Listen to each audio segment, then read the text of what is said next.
go, I release, and I know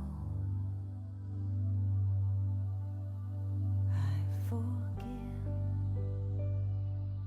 I receive, I can feel, I believe, I am healed, I am whole, I release,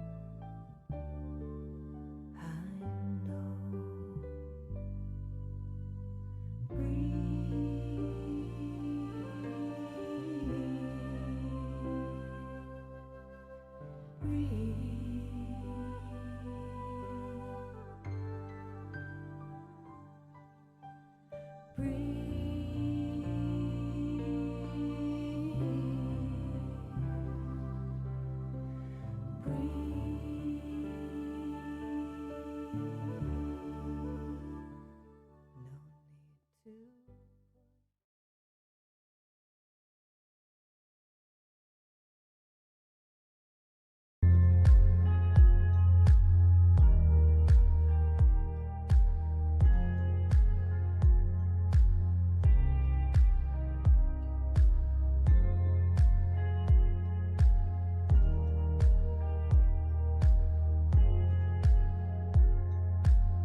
Hello everyone, I'm Sister Jenna.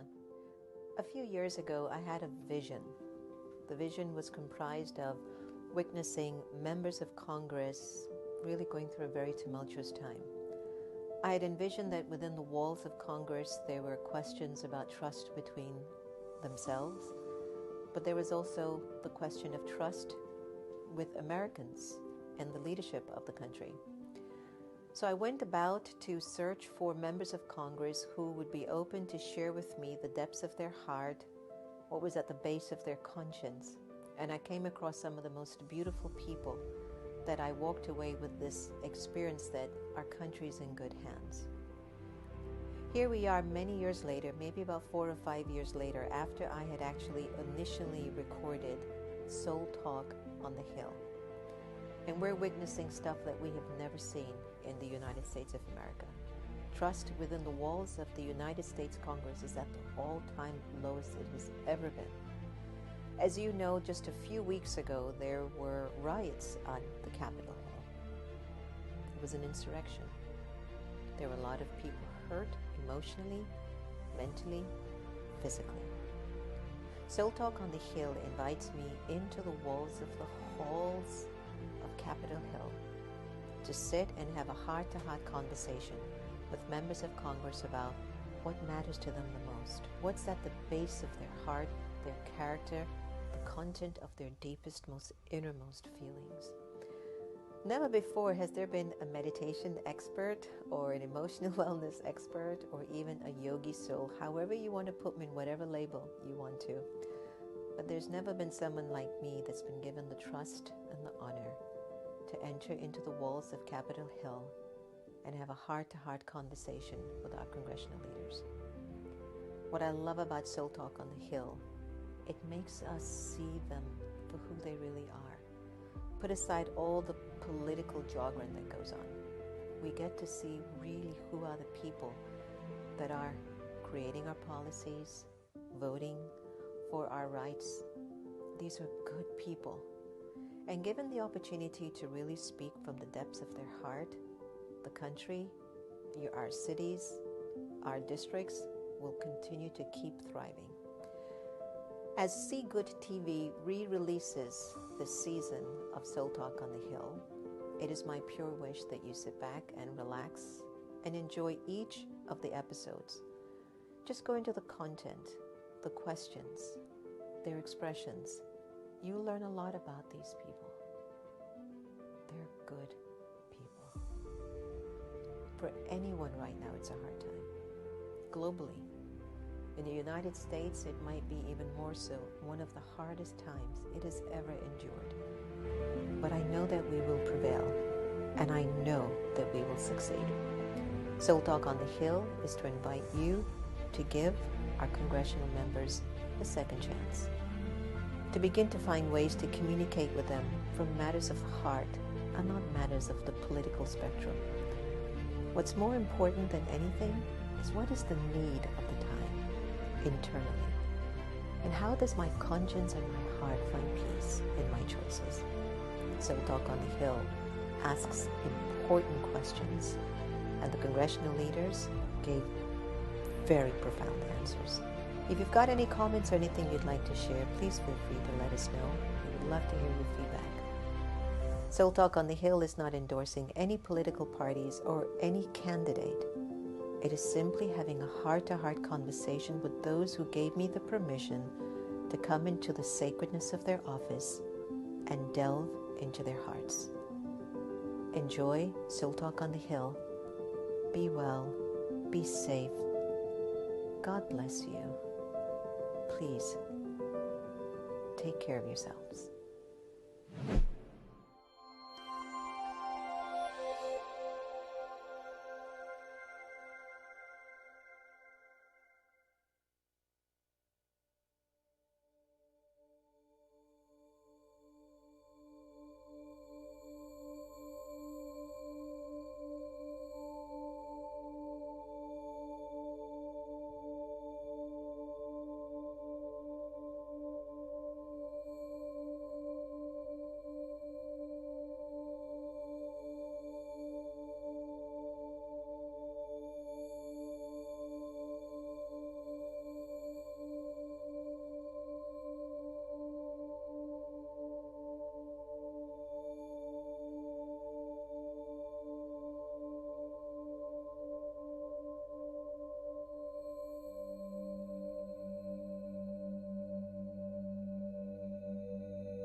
Welcome everyone to your next normal, to that evening time where we can just settle into ourselves and be together as an intimate community, a community of love, a community of peace, a community of happiness, a community of truth, a community of power, a community of so much, right?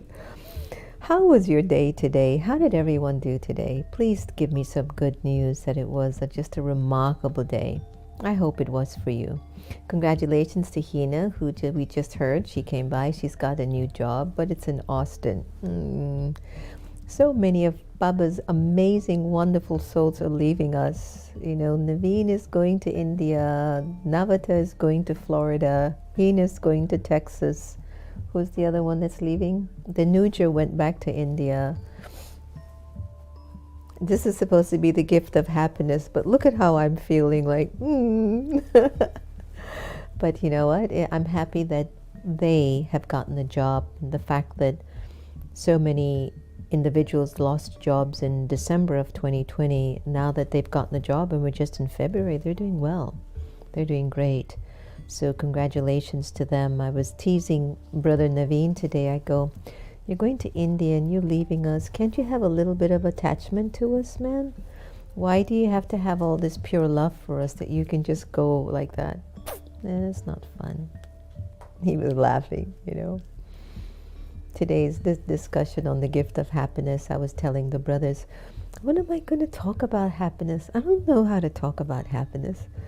And the both of them looked at each other, you know, in codes. You know those codes? When two souls know things that you don't know? They looked at each other. I go, what? I don't know what to say about happiness today. So I thought that I would just lift up happy and put happy in front of you and go, this is happiness. Here's your gift of happiness. But in all reality, just learning from all the Raj Yogis that have played such a crucial role in my life, whether it was Sister Gita, my mother, Sister Wadi, the instrument in Florida, Daddy Janki, Sister Mohini, Sister Kala, Brother Never, Brother Mrityunjaya, so many individuals throughout my journey. I felt the gift of happiness from all of them. There were some that I didn't feel happy, but there was a joy there knowing that they're cared enough to be that strict with me. Does that make sense? There's a kind of a joy that when somebody does care about your well-being, then they're all up in your business. And even though at some point you're like, not another lecture, please. Do you all know that when I was a young sister, getting trained in my early days in New York in my 20s, I don't think I gave everybody a hard time, but it sure seemed that way. I really was just being myself. And why would they not be happy with me? So what happens, it's like, Antonia always laughs at me because I do the joke, you know, Jenna, you know, whatever. I always joke and I tease Antonia. I go, look, I used to be Jenny off the block, you know, and then all of a sudden my whole destiny opened up and I became like the sister now on the block. Give me some credit here, you know, I've moved a real long way. And so what I was feeling like in my early spiritual days of my awakening and growth, I just came in with that energy, you know, like, hi, you know, all bushy-tailed and bright-eyed. I'm here to be spiritual. That's exactly how I walked in. And those elders and all those, you know, strong yogis just kind of looked at me like, like, okay. Bring it down a little bit. Just bring it down a little bit. And I would be like, what's wrong with them? Why is everyone so serious here? And I didn't know it was giving them a hard time because I was really bringing the gift of happiness. But the happiness that I also was bringing was a happiness that I was accustomed to, which is the happiness of, do you see me? Do you know me? The happiness of a hug. The happiness of cooking what I like, the happiness of a nice car, the happiness of nice clothes, the happiness of going to different places, the happiness of eating great food, the happiness of my hair flowing long and looking like Farrah Fawcett back in the days, the happiness of the jewelry that I would wear and the necklaces, and the happiness of all of that. And when I went into those days, in my first early days of the ashram, none of that was defined as the happiness that was really at a soul level. And so for those first 4 years, there was a happiness, there was a joy that I had received from Baba, from God, and I loved it. It's what held me. But then there was like this part of me and this scene that was going on with me where it seemed like nothing I did made anyone happy, because I was coming from that old school of thought and I had not yet, been broken in, to understand the deeper aspects of what real joy was. So here I am growing, right? And I'm like, these people are way too serious for me. How am I going to survive this environment? And there was such a natural happiness in all of them. Like, there'd be happiness just washing the pots. There was happiness cleaning the bathroom. There was happiness just sitting and being. And I was like, what is wrong with these folks? Because it wasn't the happiness that I knew.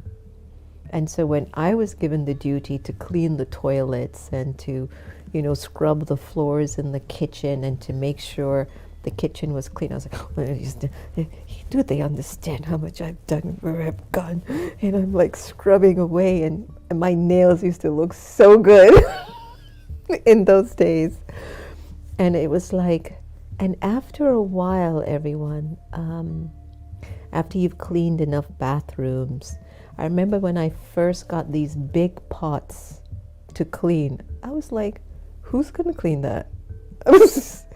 And they had my name down on the roster to clean the pots. I go, no, you don't understand. I don't really know how to, these pots are way too big. How am I supposed to do this? And it was like, they would look at me like, what is wrong with her? I mean, has she any idea where she is? And I used to be like, what's wrong with them? Why are they so serious? So it was such an interesting disconnect. They had been in a different place. I had been in a different place. But I was going through all these stages to understand what the real happiness was, that you could see they were just happy. They didn't need a new car. They didn't need a hug. They didn't need their favorite foods to be cooked for them. And these were my early days now, when Daddy Janki sent me for training with Sister Mohini and Sister Kala. And I was like, the bubbly one, and I get so excited over things. I still get excited over things. I'm like this perpetual optimist and not imbalanced, that I still am very mindful of what's important in life. But perhaps there's something also recorded in the soul that once your soul is in your body, isn't that a celebration? I'm just going to throw that out to you. I mean, Brother Naveen was like, I think I'm like sannyasi, sister. It's like, sannyasi? What are you doing being a Brahma Kumar? Brahma Kumars can't be sannyasis. It's like, he's like, yeah, but I just like my own company and me and Baba and simple. And I looked at him and I said, yeah, that's good too. Once you're happy with that, there's nothing wrong with it. And yet I ask you, have you thought once in this lifetime of yours that the fact that the soul is in the body, that should make you happy?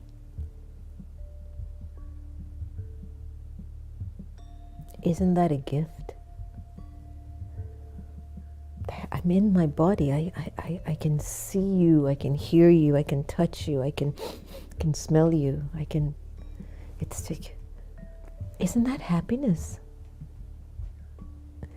And I think because we wake up and we see the same body every day, and sometimes some of us are getting pretty expanded, some of us are getting pretty, all the brothers, look at this, guys. You didn't see this seed. So I said, some of us are getting expanded, and one brother's like, oh yeah, I have to fix my shirt. And some of us are getting a little bit smaller. Santosh every day is like, sister, you should eat. I go, why? So I can expand like you? No, not for me. But the whole thing is that if my soul, and I'm asking you to think of this, everyone, tonight. Your soul is in your body. That means you're giving it life. Aren't you happy about that? I mean, isn't that a gift? To hear me? To use your eyes to see through your computer and see your loved ones and cook for them and clean for them. And sometimes we lose our happiness because we keep thinking we're supposed to have something other than what we have. I was giving an interview for a magazine that they're going to put me on the cover in March. And in the interview, and I have to tell you this, in the interview I was speaking to the publisher and I was telling her about the importance of accepting what's the unfolding of your story. And I was talking about my mother, Sister Geeta, and how I've had the thought like, wow, it's like amazing that I'm karmically connected to this energy because we're so different, and yet our love for God and our love for service is so alike. I mean, both of us are so committed with our love affair with God and our love for the betterment of humanity. Me and Sister Geeta, we have that. My father, nothing near it. Not even close. He wasn't even close to that. It's interesting how contrasting the two energies are or were. But in the interview this morning, she was asking me, well, I know you must have so many mentors, but tell me, who's the mentor in your life that just impacts you, And immediately, without a second thought, I told them, my mother. And there was a pause for at least 30 seconds between the both of us. And she became emotional. And I was in that state. And I says, you can feel that emotion. She says, yes. I said, it's my mother. How she protected me and fought for me and made me get some sort of a good way of living and growing, despite the traumatic journey she had as a child. I just don't know how she did it. And I don't know what's in her that gave her that kind of a strength and courage that raised me. And for that moment, we couldn't get out of that. And as I was sharing with that story, I was saying, I'm happy with her as my mother. What else am I going to do? Am I going to ask for someone else?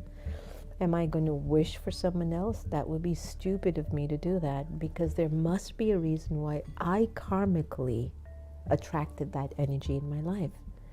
And for me to curse that energy would be to curse my own energy that has created that fortune. So when we look at the gift of happiness, are you willing to just accept what you have in your life and settle with that just for a while and see in what way can I make this the best? And as you continue to really bring in that happiness of accepting who you're married with, who your children are, who the in-laws are, and just know that they're not in your life because of a mistake, or they're not in your life because they're not good, or you don't get along with them. That's not the reason why they're in your life, but there must be a significant reason why your energy brought those souls into your life, and you should be happy about it. And there should be love. And if I can't be happy with what I have in front of me, it's sort of like, am I not celebrating the fact that I, the soul, am in this body? Why would I not? So the gift of happiness is simply for me connected to the fact that I, the soul, left God's womb from the soul world of light, the sixth element of light. Maybe if you were Islamic, you would call it Bahisht. If you were Buddhism, you would call it Nirvana. If you're Hindu, you would call it Paramdham or Brahmlok. If you're Christian, you'd call it heaven. Whoever you want to define that you come from, but when the soul leaves the womb of that space of God's energy, and imagine you're sent with so much love, and now you're given matter to live from, why aren't we happy? We're living. We have another chance. I got up the other day, it's like, oh, Sister Gita's looking at me, right? And like, oh, I really need to exercise. I could barely move. I was like, this isn't good. I should really move my body more. And once your soul is in the body, move it. Exercise. Love it. See through it. Bring God's love in it. You want to understand the gift of happiness? Have a soul conscious experience through your body. That's how your happiness will increase. And you'll keep accepting your situations, your circumstances, people. They'll all be okay. You ready to do a little meditation? Let's go and experience the gift of joy from Sister Genty, and when you come back, we can continue a little bit more, huh? Okay.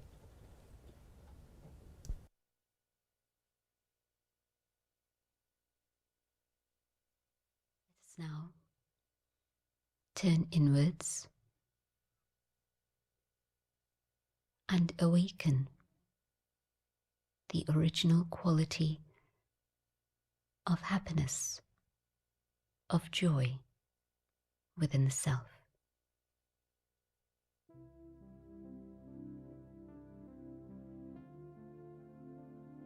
Sitting quietly with one thought, I focus my attention on the soul.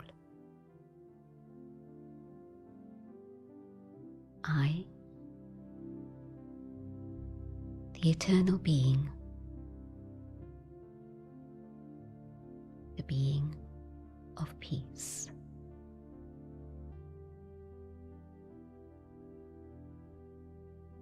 In this awareness of peace,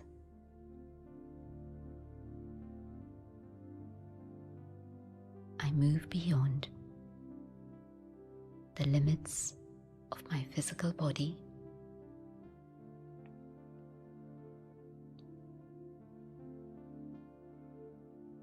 and in this state of peace, I begin my journey.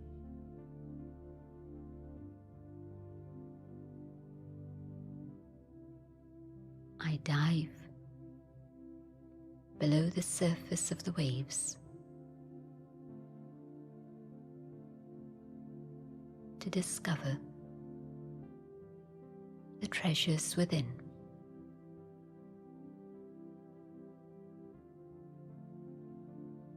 On the surface are the memories of the immediate experiences of the past. But patiently,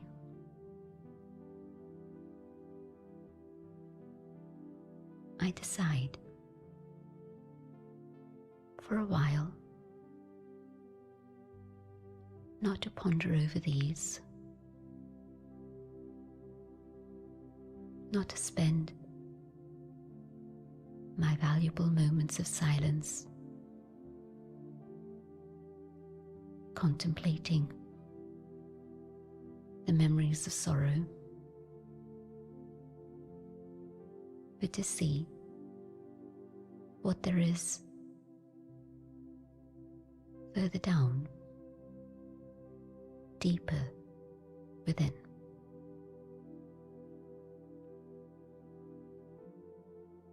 The waves stay up above, and the silence of my own inner being draws me towards itself.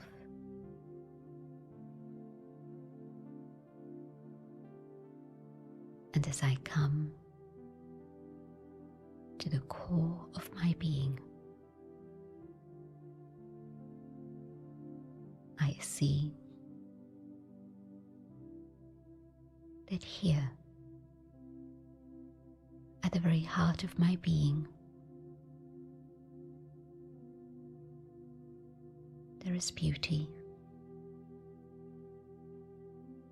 there is love,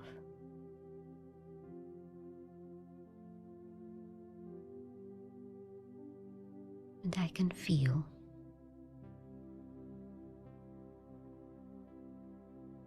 happiness emerging from deep inside.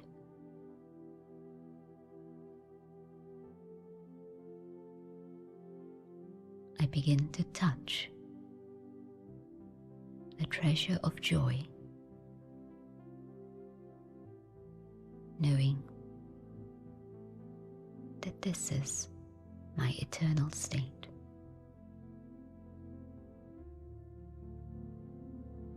I maintain this inner awareness of happiness.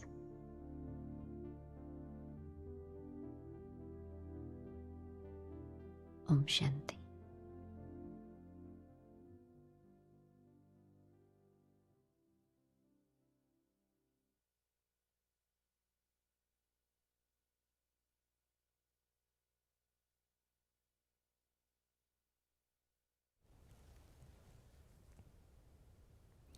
I think a lot of times we connect happiness to something always external. But you can find happiness even in your stillness. You can find happiness eating a meal in quietness. You can find happiness looking at a flower blossoming. Today there was a bird that was flying by the window, and he just kept going on the same branch, and he kept flying back and forth, and you would look at that, I go, that was such joy. It was like so simple. It was like so simple. There was happiness in us getting ready for the new studio. There's happiness in everything. Happiness is like, that. There's a saying that there's no nourishment quite like the nourishment of happiness. We've all heard that. We've all heard that. And I want to take you back again to that one thought I said. Once your soul is in your body, aren't you happy? I just want you to keep going back here. Because I think we take it for granted, the preciousness of life and why we're here. Like that happiness, I can see, I can hear, I can smell, I can touch. Why would I not be happy? Then we get into all these other expansions. Well, my nose doesn't look like this, my eyes should be like this, my skin doesn't look, too many gray hairs, then you start to become unhappy. Why? Because you're thinking about someone else. You're thinking about the comparison of, you're comparing yourself with other people.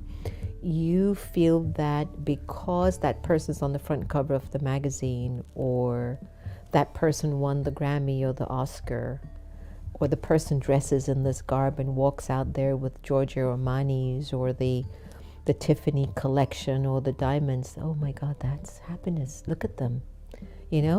They walk the red carpet and they're like, geez, hi.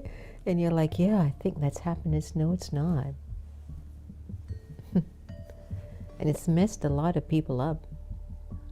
A lot of people look at those signs, and then what happens is that people take away their gift of happiness by just being in their own skin and accepting, wow, let me find the beauty that is in me. Let me find the beauty that is surrounding me. A reason why so many people might not be inspired to make their environments look better, or to even simplify that it can look good, is that they keep thinking that it's not matching up to everybody else's stuff.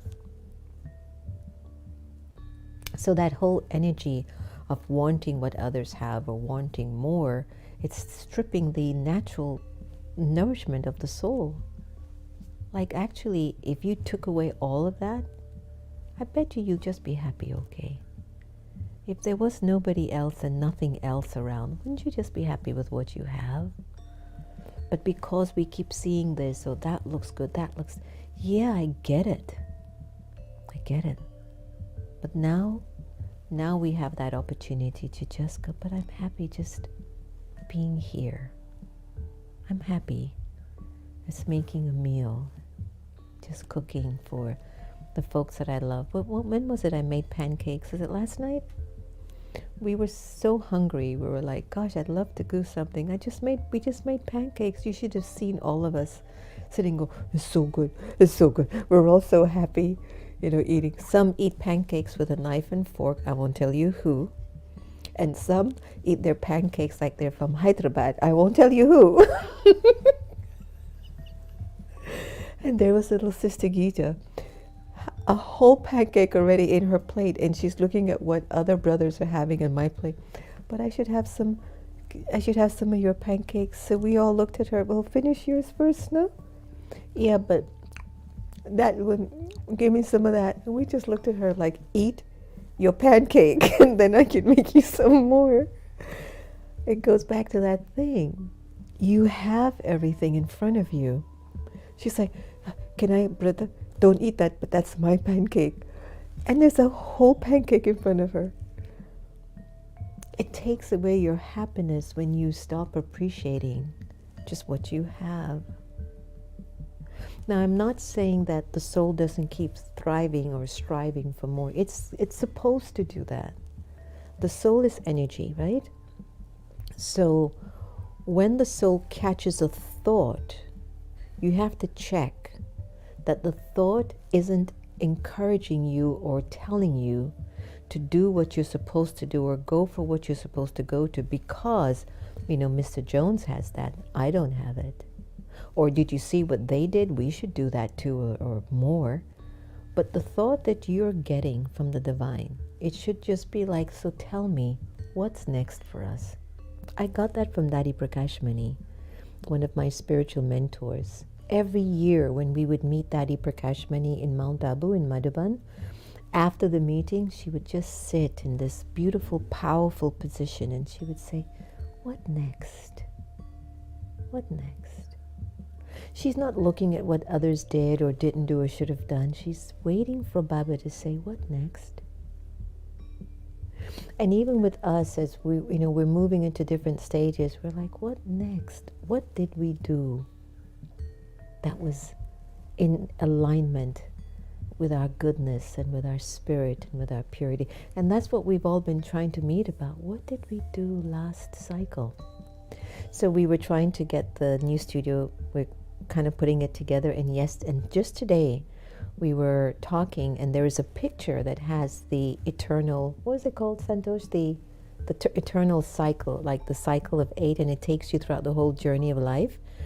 And the minute we mention the picture, everybody goes, oh yeah, that will be perfect. So that, to me, is the confirmation, oh, we must have did that last cycle. Because nothing that we're doing is new. Everything is just a recording that's being played over, like the shows. You can play them over again and again. And then you don't have to work so hard. So there are two things. Let me be clear now. Your happiness gets less if whatever you're thinking that you need to do for your more is because of jealousy, competition, expectation, desire, comparison. It's going to pull from your happiness because you're thinking that you're going after that to give you more happiness and you already have happiness. It doesn't make any sense, right? So the motive in your wanting to do more, if it's connected to that, it will take away your gift of happiness. So let's say you have what you have. Let's say you are where you are at. And you go inside in your stillness, and you go inside in your beauty of the soul. And you think to God, and you think to yourself, you go, what next is there for me? What next is the written story for us as a collective? Where's the world going next? Those are the thoughts I have, Like, where's the world going? What's in it for us as a collective? And what is it that I have to do? And I wait. I wait. Because I trust God's light knows what it wants from me. I don't know, but Baba knows. And you wait, and when that thought comes, and you're not thinking about who you're competing with, who you're jealous of, who you're trying to copy, who you're none of those thoughts are in it, your happiness will increase. Guarantee. Give it a try. You want some more meditation? Let's have a little bit more, shall we? Think about these things as you go into your meditation and your deep dive. Take the next 10 minutes. Think about your life, where you are, and think about all the things that are working for you, and that it's okay. And watch how your happiness will increase tonight. Ready? Take a deep breath.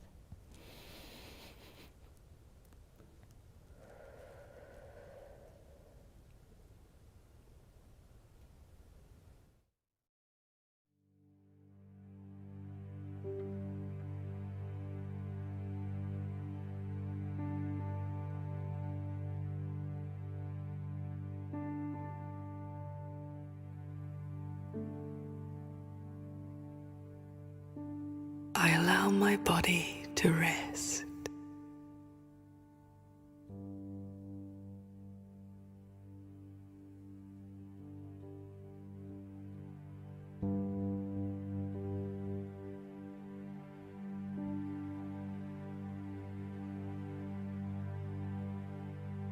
I take a deep breath in,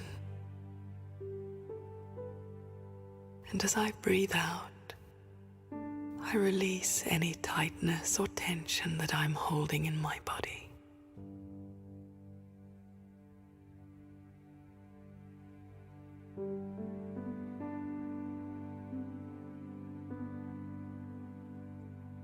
I am becoming loose and free and relaxed.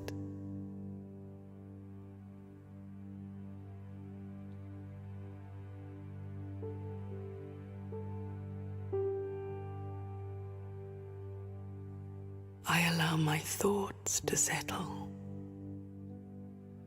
as I prepare to meditate.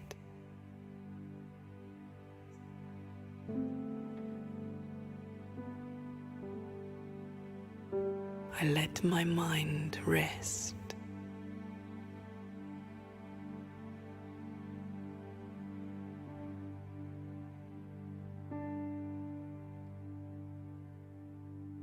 I absorb the music into my soul.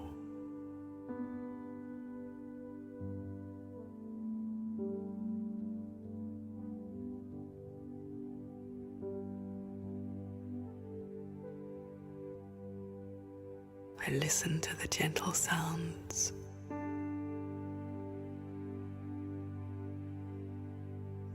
as the music soothes my mind.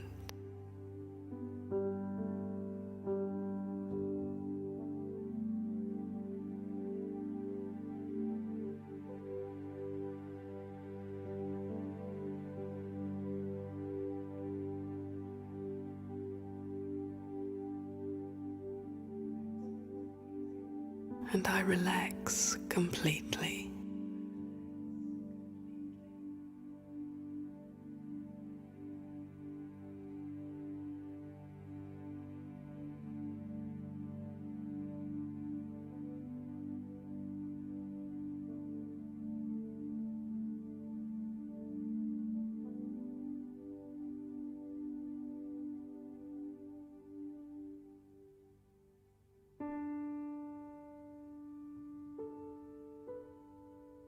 Above me, I perceive a shining star.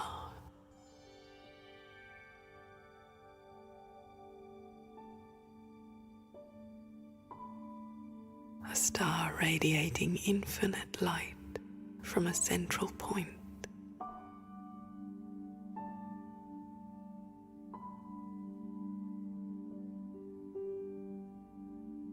I am moved by the star's perfect beauty.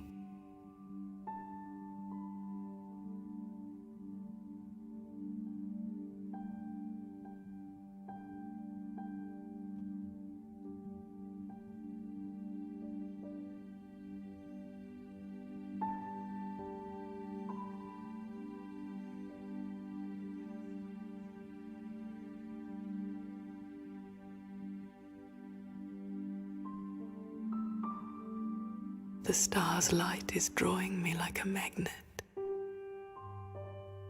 and I feel my spirit rising.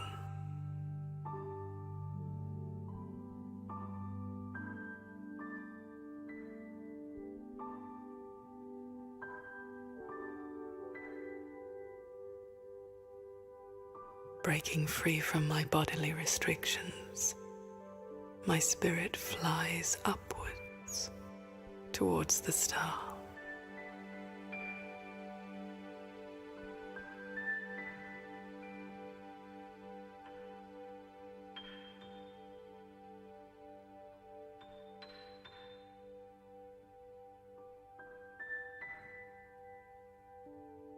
I'm floating in the freedom of endless space.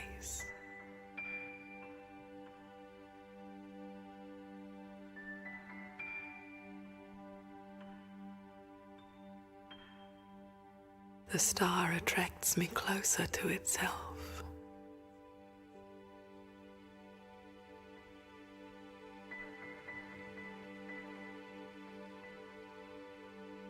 I'm drawn even closer until I'm right by the heart of the star.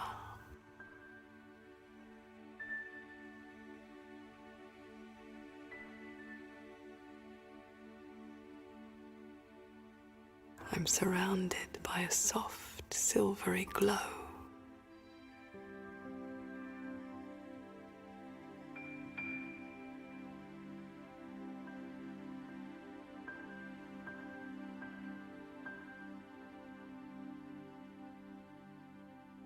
I sense that this light has a living warmth which enters my spirit.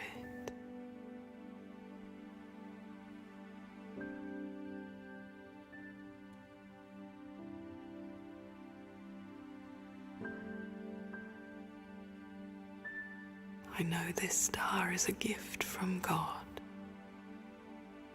and through this star, God is caressing my spirit with light and love.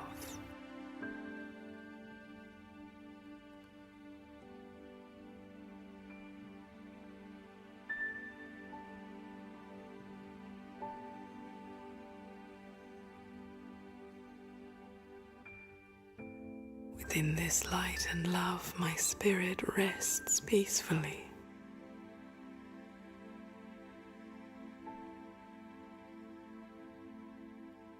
I am peaceful.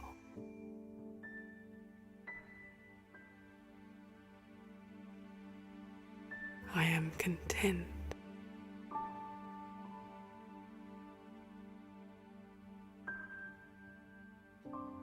My spirit is whole.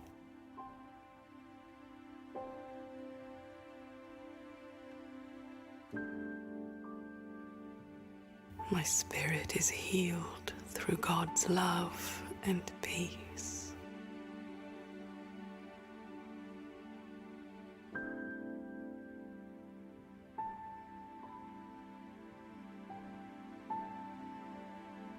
As I absorb divine love, the light of God reaches every aspect of my spirit.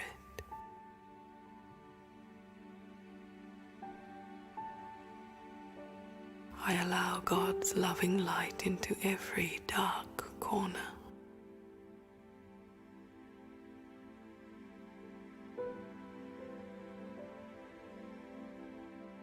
The light touches my fear. I feel the fear dissolve into a loving light of acceptance.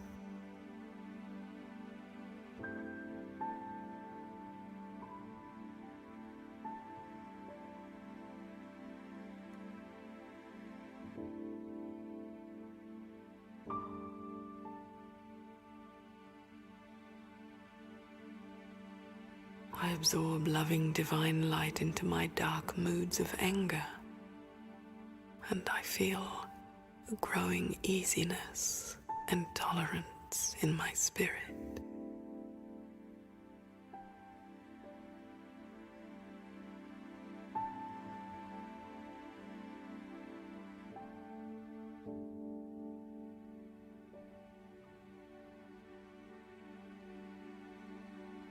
The light touches my worry,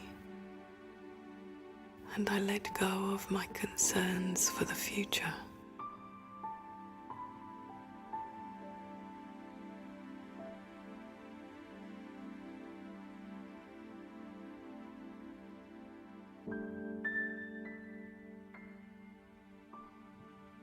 I let go of what happened in the past.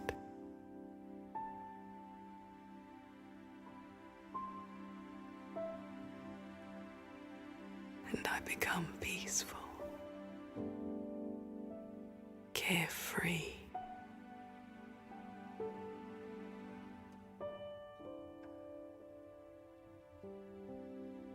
Every aspect of my spirit is light and free.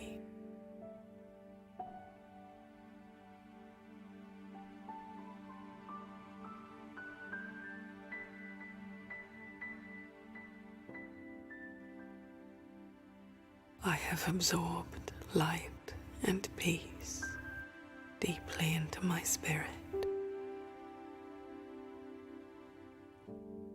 and I radiate this light and peace outwards.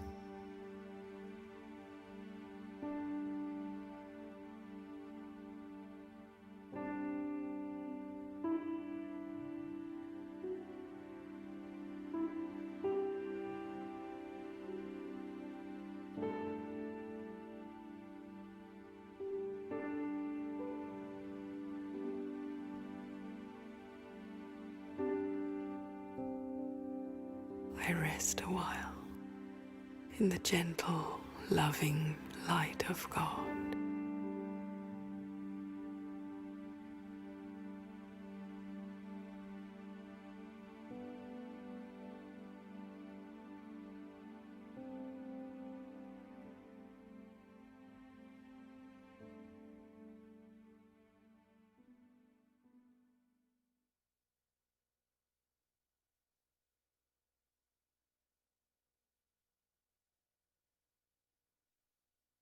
Shanti.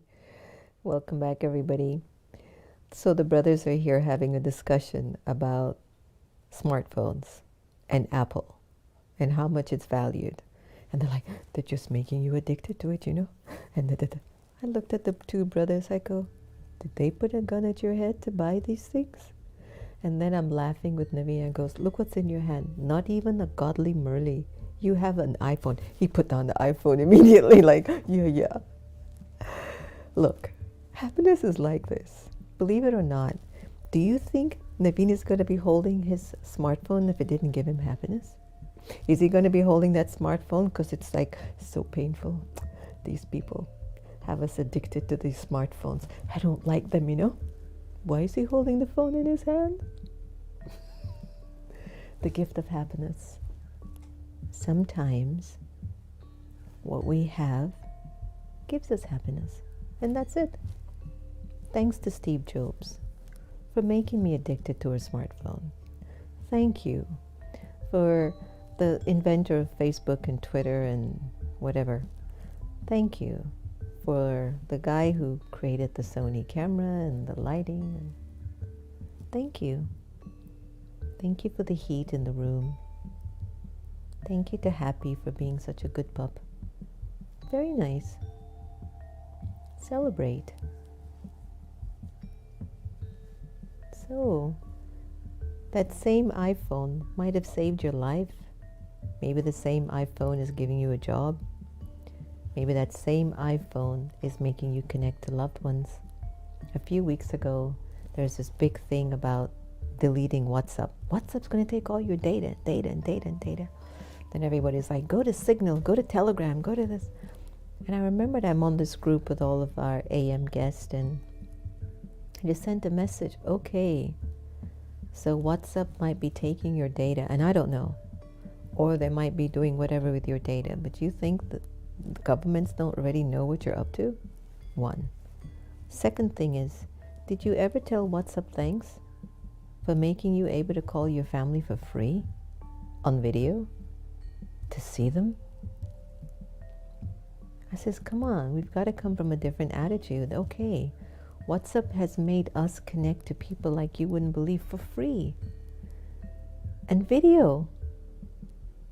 I mean, that gives me a lot of joy, right? When everyone's like, forget this WhatsApp because they're doing that. I go, come on, people, get your acts together. Weren't you taking from that service? What did you pay to WhatsApp? Did you give him any money every month? Did you pay Facebook? Did you pay WhatsApp for that? No. So what's the problem? Oh yeah, but then they tricked us, because now they have all of our information and data. Did they force you? Did you enjoy taking from them? How many people have done Facebook call with their families, and when you go Facebook, hi mama, and you're looking at, were you complaining about Steve Jobs and making you addicted to your smartphone? Not right now. But it's a good point, isn't it, Naveen Bhai? It's a good point. And I think that if we could, this is something that I work on for myself, which is why I'm able to speak very clearly on this. A lot of times when you're taking, still be thankful. And no one's forcing anything down our throats. I'm not even forcing you to be watching this tonight. But yet, when you do, and if it's free, then if we do anything wrong, why would you argue? You're like, now that I think about it, they've been looking out for us for a year every night. Thank you. I'm not talking about you guys because you guys are the best. But I've seen it. Like, come on. Where's your gift of happiness? Be happy with what you've inherited. Be happy with what you've gotten. Then you decide, I think I'll take a break. I think I've been blessed with this. Okay, now. Okay. Change is good. Change is the inevitable. So for the end of our conversation, be happy that your soul is in the body and that it's available to play out a part and think and speak and feel and make choices and celebrate. Just celebrate it. The more you complain about what isn't right and this one and that one, you attack your fortune. You reduce it. And I'm not talking about just now, but in the future, depending on what intention you're like, well, why are you knocking it down? What's the purpose of it? Like, where's that energy coming from? Because if it's you would celebrate if you're the one that invented the smartphone, looking at what came out of your intellect, how you've changed the world. Is it for the better or for the worse? It has to be for the better, because the drama is fixed to unfold the way that it does. So what are we going to, where's the joy here in all of this? It's in being present and celebrating what you have and being okay if you're no longer feeling that it's enough. Like the soul reaches a point that it says, I think I'm ready for something new now. Then it goes for something new. What next? What next? What next? And it keeps going. The gift of happiness, it keeps giving. The gift of sorrow wants to take. Takers get tired, givers won't. Thank you so much for joining us tonight. Remember, Sunday will be a special program. We're going to be releasing the Om Shanti album. It goes out, I think it starts at 8 a.m. EST on Valentine's Day. Please, everyone, take it, pass it around. If you go on the America Meditating YouTube, you see the premiere link. So you can just take that link, post it, and share it with your friends. But also use the hashtag of Ricky Cage and Sister Jenna. And of course, America Meditating and Brahma Kumars would be lovely. We love you. Have a great, great weekend. And on Sunday, I'll give you all the updates of what we have in store for our new programming and activities and programs that will be very different than what we're doing now. And I'm sure everybody will enjoy it. Of course, you're aware of how much energy we put in every day, and we just want to make sure that we're also taken care of and you're taken care of and the larger picture is okay. So when we come up with the new programming and everything on Sunday, you'll get a little bit of a sneak preview and we'll talk about it a little bit. And I'm sure everyone will be happy. All right? Have a great, great evening. Lots of love. Om Shanti. Om Shanti. Om Shanti. Hi everyone, it's Sister Jenna from America Meditating Radio. I hope you've been enjoying Wiseish, which you can get live on Twitter, Facebook, or YouTube from 8:30 a.m. to 8:45. But you can also get it on demand 24/7. It's going to be your power boost for the morning. It's your daily dose for the soul. It's just going to encourage you to make the day that much more valuable. So join us. Looking forward to seeing you.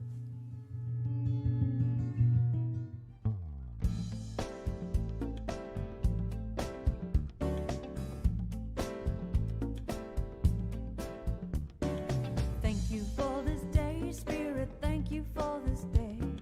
Thank you for this day, Spirit. Thank you for this day. This healing, this healing, this healing day. This healing, this healing, this healing day. Thank you for this day, Spirit. Thank you for this day. Thank you for this day, Spirit. Thank you for this day. This healing, this healing, this healing day. This healing, this healing, this healing day. Thank you for this day, Spirit. Thank you for this day. Thank you for this day, Spirit. Thank you for this day. This healing, this healing, this healing day. This healing, this healing, this healing day. Thank you for my friends, Spirit. Thank you for my friends. Thank you for my friends, Spirit. Thank you for my friends. My wonderful, my wonderful, my wonderful friends. My wonderful, my wonderful, my wonderful friends. Thank you for my friends, Spirit. Thank you for my friends. Thank you for my friends, Spirit. Thank you for my friends. My wonderful, my wonderful, my wonderful friends. My wonderful, my wonderful, my wonderful.